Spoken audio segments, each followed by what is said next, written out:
Bonjour. Oh bon, qu'est-ce qu'on va faire aujourd'hui? On va tout simplement voir une leçon de mathématiques. Hmm. À titre de rappel, suivez avec moi. Hmm.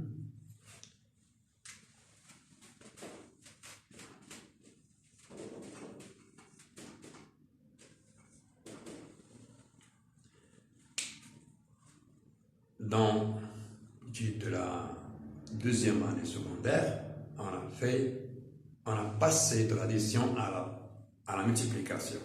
Comme on a fait 2 plus 2 plus 2 plus 2, ça donne 2 multiplié par le nombre de 2. Vous avez 2 plus 2 plus 2 plus 2 égale à 2 multiplié par 4. Alors, on va dire ce qu'on va faire maintenant. Si vous avez par exemple 2 multiplié par 2, multiplié par 2, multiplié par 2, multiplié par 2, ça donne quoi? Bien sûr, 2 multiplié par 2, ça donne 4, et 4 fois 4, ça donne 16. D'accord?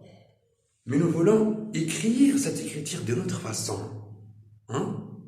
Mais il existe une autre façon d'écrire cette écriture mathématique. D'accord? Ce qu'on appelle la puissance d'un nombre. Alors, on va écrire comme ça. Cette écriture, on va bien sûr garder, si vous voulez, 2. Et ici, on va écrire 1, 2, 3, 4. 4 ici. Donc ça, c'est une puissance. On a le nombre 2 et l'exposant, c'est 4. D'accord? Mais il y a ici des propriétés qui sont très importantes qu'on doit retenir. Par exemple, on va prendre un nombre A.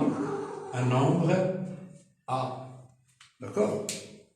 On va prendre un nombre A quelconque. Appartient à Z, appartient à Q, appartient à N. Alors, et on va prendre un autre nombre, N. C'est un nombre naturel, appartient à N. Et on va écrire A à la puissance N. Donc, A à la puissance N signifie qu'on a A N fois. Par exemple, égal A multiplié par A, multiplié par A, etc. multiplié par A. N facteur. Alors, j'ai dit que la puissance est donnée des propriétés qu'on doit tenir. Par exemple, A à la puissance N multiplié par A à la puissance N. Ça est égal. Alors, on remarque qu'il y a un même nombre, A, mais les exposants sont différents. Donc, la propriété nous dit que ça égale à la puissance N plus M. On ajoute les exposants. A multiplié par A, mais A à la puissance N multiplié par M égale à la puissance N plus M. Alors, si vous avez par exemple A à la puissance N multiplié par B à la puissance N. Alors ici, la même puissance, le même exposant N, mais les nombres sont différents. Donc ça est égal à A multiplié par B, le tout à la puissance N. Bien. En tout cas, il y a ces deux propriétés. Il y a aussi une autre. A à la puissance N, le tout à la puissance M. Ça, on appelle puissance d'une puissance.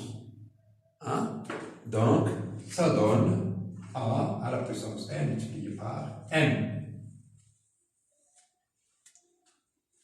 Et si on a un nombre, par exemple, fractionnel, par exemple, A sur B, le tout à la puissance N.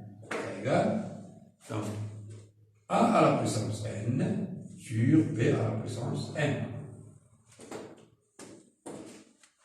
Bien. Alors, vous avez la première propriété, A à la puissance n multiplié par A à la puissance m égale A à la puissance n plus n. A à la puissance n multiplié par B à la puissance n, c'est égal à A multiplié par B le tout à la puissance n. Et A à la puissance n, le tout à la puissance m égale A à la puissance n multiplié par n. Et A sur B à la puissance n, c'est égal à A à la puissance n sur B puissance n. Bien. Alors, maintenant, A à la puissance n sur A à la puissance n. Ça me donne A à la puissance n multiplié par A à la puissance moins qui est égal à A à la puissance n moins n. D'accord? Alors, ces propriétés doivent être retenues parce que on va les besoin pour résoudre les problèmes et pour effectuer les exercices. Un toute petite remarque. A à la puissance 0 égale à 1. Dans les séances prochaines, on va démontrer, ou bien on va voir comment on a trouvé que A à la puissance 0 égale à 1. D'accord? Et bien sûr, vous avez A à la puissance moins 1. Ça est égal à A. 1 c'est A à la puissance 1 sur A. D'accord? 1 sur A. Donc, bon, alors, j'ai dit qu'on va voir ça. On va voir comment on a trouvé que A à la puissance 0 égale à 1. Et bien sûr, pour vous bien sûr expliquer et comment on applique ces propriétés dans les devoirs, dans les exercices, pour résoudre des problèmes. Alors, la séance prochaine, on va la réserver tout simplement aux exercices. À bientôt.